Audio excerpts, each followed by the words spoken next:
Now the NBA is as talented as it's ever been.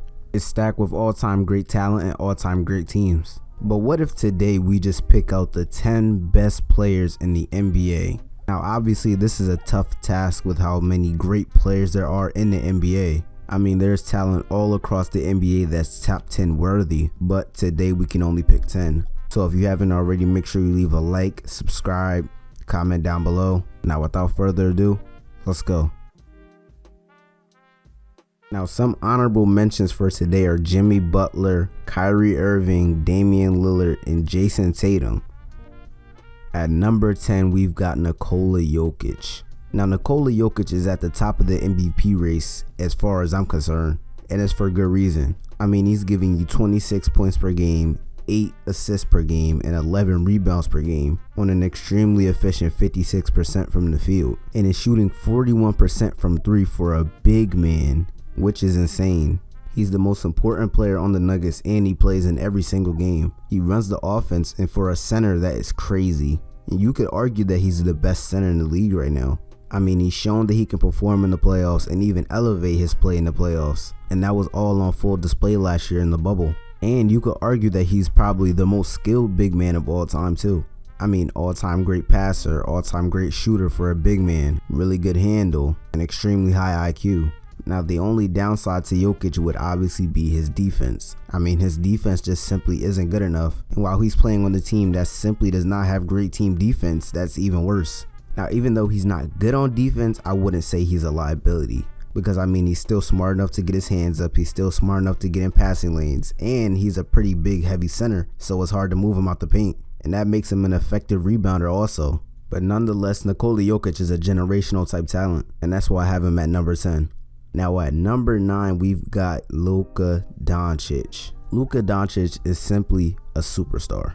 Now coming into this season, I'm pretty sure we all thought that Luka Doncic was going to win the MVP. I mean, coming off of a season where he averaged 28 points, 8 assists, and 9 rebounds, we all thought that he was going to get even better. And he did, but unfortunately it didn't translate into wins. Currently, the Mavericks sit at 7th in the Western Conference, and if you know anything about the MVP criteria, if your team isn't good, you simply aren't going to win the MVP. The only exception would be Russell Westbrook in 2017 when he averaged a triple-double, but once again, that is the only exception. Now currently, Luka Doncic is averaging 28 points per game, 8 rebounds per game, and 8 assists per game, while also shooting a pretty efficient 48% from the field. And considering he shoots 8 threes a game, that's even more impressive.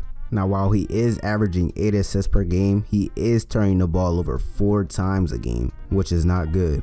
And which brings me to my next point. He turns the ball over way too much. And that's why Russell Westbrook's MVP campaign was probably one of the more overrated seasons. I mean, yeah, he dished out 10 assists per game, but he also turned the ball over 5 times a game. And another thing that Luka struggles with is on-ball defense. I mean, you could visibly see him on isolation situations just getting blown by, and even off the ball, which is a big problem.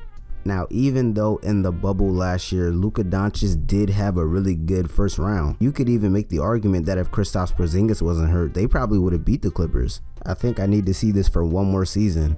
I mean, if you look at the guys that I'm about to name above them, they've all had multiple great playoff series, and Luka only has one. Now, even though Luka is also a generational talent, I think I have to keep him at 9. So that's why I have Luka Doncic at number 9. Now at number 8, we've got Joel Embiid. Now Joel Embiid this season has simply been sensational. I mean, the stats just simply speak for themselves. Joel Embiid is averaging 30 points per game, 3 assists per game, and 11 rebounds per game, while also shooting 51% from the field and shooting 85% from the free throw line, which is crazy for a center. Now Joel Embiid, like others on this list, is an MVP candidate. I mean, he's putting up all-time great numbers and it's translating to wins. I mean, the Sixers are number 1 in the Eastern Conference for a reason, and that's all due to Joel Embiid's mindset. I mean, let's be honest, we all saw the potential in Joel Embiid. I mean, yeah, he was always a talented player, but you could always feel that he was missing something, and that something was his mindset. I mean, you would see a guy that has no business guarding Joel Embiid, and Joel Embiid would just simply go for the 3. Instead of just dribbling the ball out and going to the post and taking advantage of that mismatch. But this season he has totally turned that around. I mean, this season he's definitely imposing his will more than he ever did, and it's definitely paying off. Now, something I can say about Joel Embiid, and they are the turnovers and the playmaking. I mean, averaging more turnovers than assists is never good, especially for a big man, and he could work on his playmaking a little bit. I mean, there's plays where he just gets total tunnel vision and just forgets that he has teammates on the court when he should have passed it to the open man or got his teammates open. And I know that may seem nitpicky. We're doing a top 10 list with all the best players in the league, so I don't really think I am. But nonetheless, Joel Embiid is finally taking advantage of his God-given talent, and he's imposing his will on the whole entire NBA. And as you can see, it's definitely paying off. So that's why I have Joel Embiid at 8. Now at the number 7 spot, we've got Giannis Antetokounmpo. Now Giannis at 7 could be a controversial one because I mean his last couple playoff series were just not very good.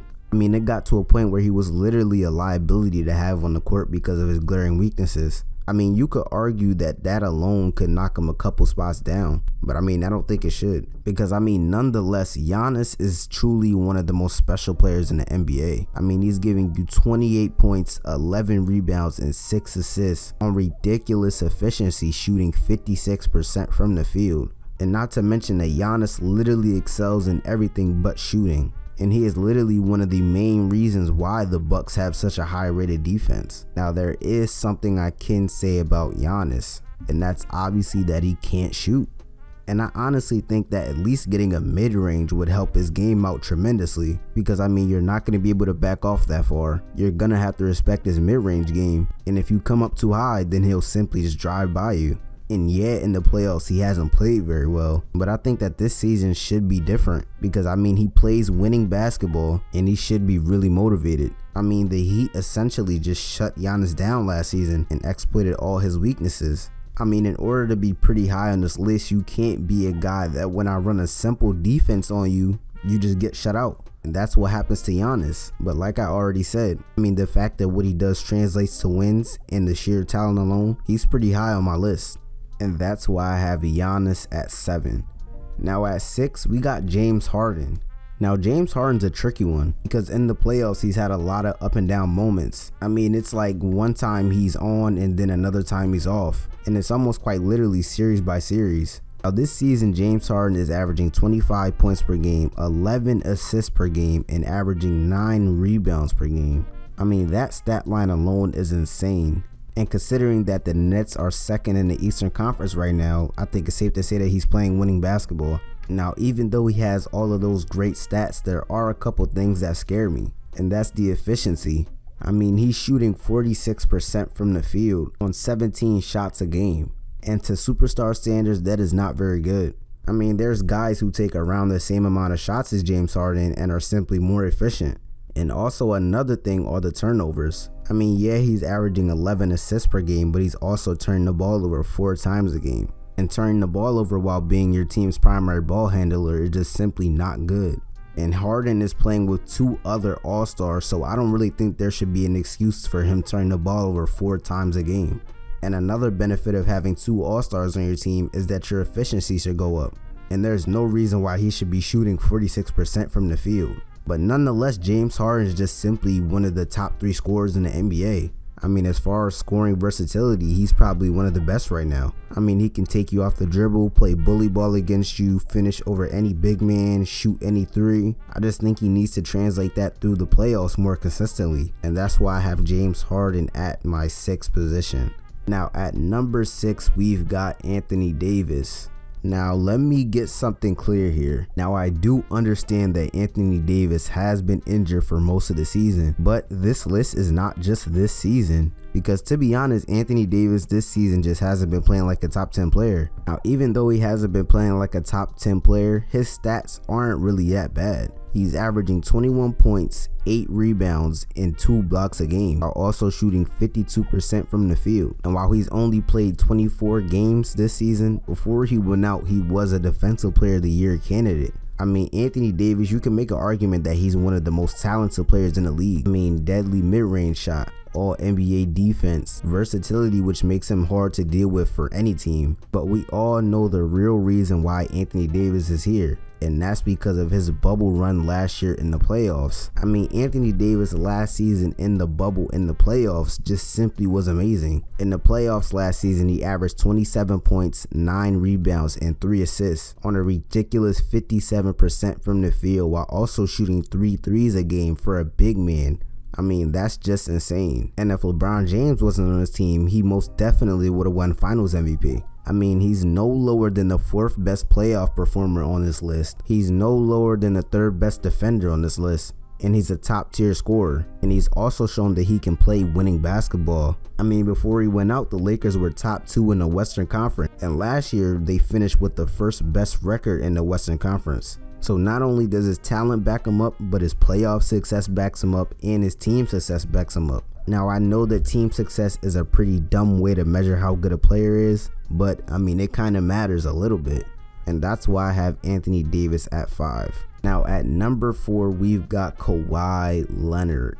Kawhi Leonard will honestly go down as one of the greatest two-way players of all time. I mean, he plays all NBA defense, deadly mid-range, one of the best playoff performers on this list, and an underrated rebounder. And yeah, we like to clown Kawhi Leonard for his meltdown in Game 7 last year, but I mean, that play also was a really good playoffs for him. This season, he's giving you 26 points per game, 6 rebounds per game, and 5 assists per game, while also shooting an extremely efficient 51% from the field, while also shooting 5 threes a game. And let's go back to playoffs, which literally means the most when evaluating a player. He averaged 28 points per game, 9 rebounds per game, and 5 assists per game on 48% from the field, while also shooting 5 threes a game and playing all NBA level defense. I mean, when talking about some of the best players in the league, I honestly feel like Kawhi's name isn't really brought up that much. I mean, it's almost like people forgot what he did in 2019 with that Raptors team. I mean, that playoffs run will go down as one of the greatest playoff runs of all time.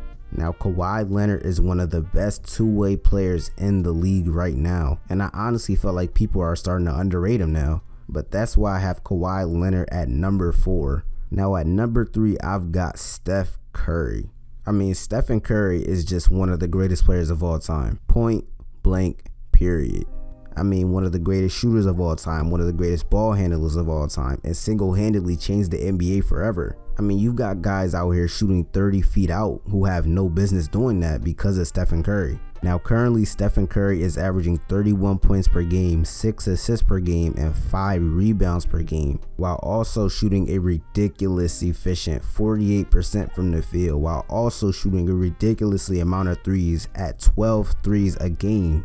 I mean, Steph is simply special. Now, the common knock against Stephen Curry is that in the playoffs, he's not that good. And while I don't think that's really true, I think that he's a great playoff performer, but he's not a really good finals performer. I mean, to his standards, he could be a little better. And to be honest, him being a quote-unquote bad finals performer wouldn't even really mean that much, since some of the guys below him haven't even made the finals yet. Now, when making a top 10, I just think it's mandatory that you put Steph Curry in your top 3 because that's how impactful he is. I mean, the fact that what he does translates to wins, and I know that what he's doing this season isn't translating to wins, but I mean, we have to cut him some slack. One of his best centers on his team has been in and out of the lineup all season, and Klay Thompson was out for the whole season too. So that's why I have Stephen Curry at number 3. Now, at number 2, we've got Kevin Durant. I mean, Kevin Durant will simply go down as a top 3 scorer of all time, efficiency wise and versatility wise. I mean, he's a near 7-footer with the handle of a guard, and he can finish with the best of them, and not to mention he's a deadly 3-point shooter at that. I mean, he can play good to great defense at times and has really improved as a passer over the years. I mean, the fact that KD is considered still a top 2 player while also being injured for so long, I mean, I think that speaks volumes for him. I mean, he's just simply that good. And the fact that what he's doing right now is translating to wins, I think that makes for one of the best players in the league right now. But at number 1, we've got LeBron James. I mean, do I really even have to explain this one? He's averaging 25 points per game, 8 assists, and 8 rebounds per game, while shooting 51% from the field, while also shooting a career high in 3-pointers attempted. And on top of that, playing a career low in minutes per game. I mean, playoffs, team success, efficiency, there really honestly shouldn't be an argument at this point. And in the playoffs, it's honestly not even close. I mean, he put up 27 points per game, 8 assists per game, and 10 rebounds per game, while also shooting a ridiculously efficient 56% from the field on 5 threes a game. I mean, that alone is honestly all that needs to be said. LeBron James is your best player in the NBA. Now, if you enjoyed the video, as always, please make sure to leave a like and subscribe if you haven't already. My Twitch and my Discord will all be down below in the description if you want to come chat with me. And as always, all I got left to say now, peace.